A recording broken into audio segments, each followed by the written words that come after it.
Hello, good morning friends. Welcome to my channel Laluk Blogger. আজি মই আপোনালোকৰ ওচৰলৈ এটা ৰেচিপি আনিছো। ৰেচিপিটো হৈছে চেনাৰ সৈতে সুজিৰ বৰফি। আৰু এই চেনাৰ সৈতে সুজিৰ বৰফি কেনেকৈ বনাব পাৰি তাকে দেখুৱাব বিচাৰিছো। আহকচোন আমি এই ভিডিওটো আৰম্ভ কৰো। এয়া মই সুজি লৈছো, সুজি এবাটি লৈছো, চেনি আধা বাটি আৰু চানা গাখীৰ ফটাই মই চানা কৰি লৈছো, বাদাম, কিশমিশ, এলাচি, তেজপাত দুখিলা, ঘি আৰু অকণমান পানী। এতিয়া মই কেৰাহীখন গৰম কৰি ল'ম।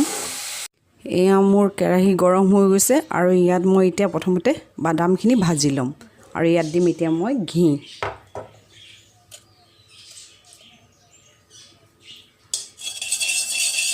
ঘিখিনি গৰম হৈ গৈছে। এতিয়া এই বাদামখিনি কেৰাহীত মই দি অলপ সময় ভাজি লৈছোঁ।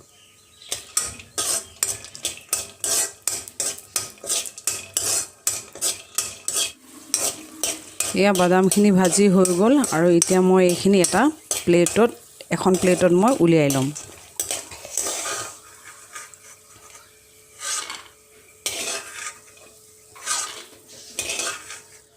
সেই সেম কেৰাহীটোতে মই আকৌ অলপমান ঘি দি ল'ম।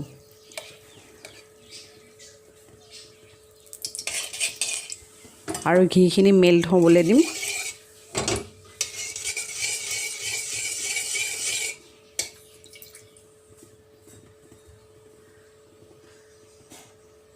আৰু ইয়াত দিম মই এতিয়া এই সুজিখিনি।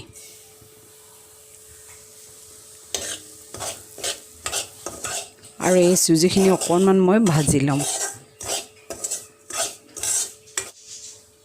এয়া সুজিখিনি অকণমান ভজাৰ নিচিনা হৈছে আৰু ইয়াত মই এতিয়া এড কৰিম এই গাখীৰৰ চানাখিনি।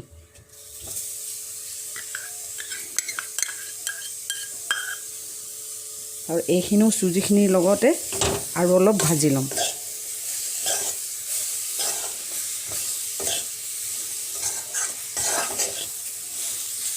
চেনি লৈছিলোঁ সেইখিনি এতিয়া মই গ্ৰাইণ্ডাৰত পাউডাৰ বনাই ল'ম। চেনিখিনি এইখিনি পিচি হৈ গ'ল, পাউডাৰ হৈ গৈছে।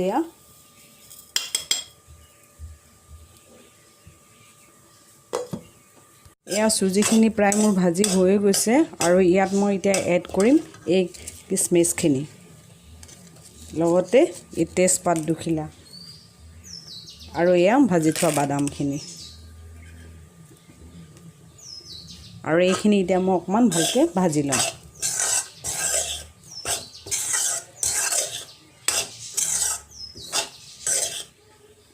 আৰু অলপ পানী দি যাম, বেছি নহয়। মই হাতত এনেকৈ অলপ পানী লৈছোঁ আৰু এনেকৈ ছটিয়াই দিছোঁ।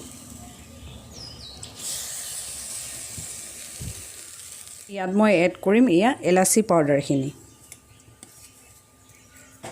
আৰু এইখিনি মই এতিয়া ভালকৈ মিক্স কৰি ল'ম। আৰু এতিয়া এইখিনি মই অলপ সময় ঢাকনি লগাই দিম।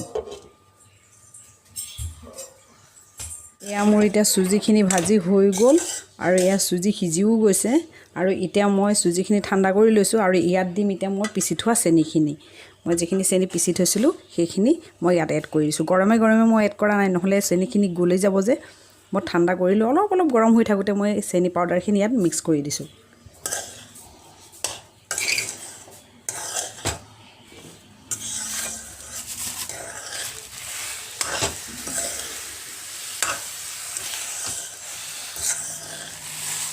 মই কাঁহী এখনত এতিয়া অলপ ঘি লগাই লৈছোঁ আৰু কাঁহীখনত এই ঘিখিনি এনেকৈ সানি লৈছোঁ।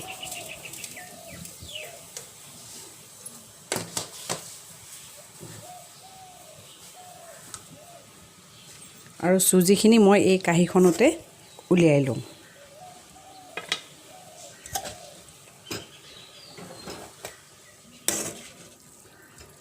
এই চুজিখিনি মই কাঁহীখনত অকণমান বহলকৈ মেলি দিম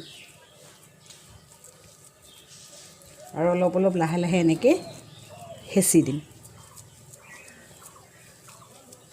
এয়া মোৰ চুজিৰ বৰফি ৰেডি হৈ গ'ল আৰু ইয়াত মই অলপ কাটিং কৰি এইটো প্ৰায় এঘণ্টামানৰ কাৰণে মই ফ্ৰিজত ভৰাই থ'ম আৰু তেতিয়াহে এইটো বস্তু ছেটিং হৈ যাব।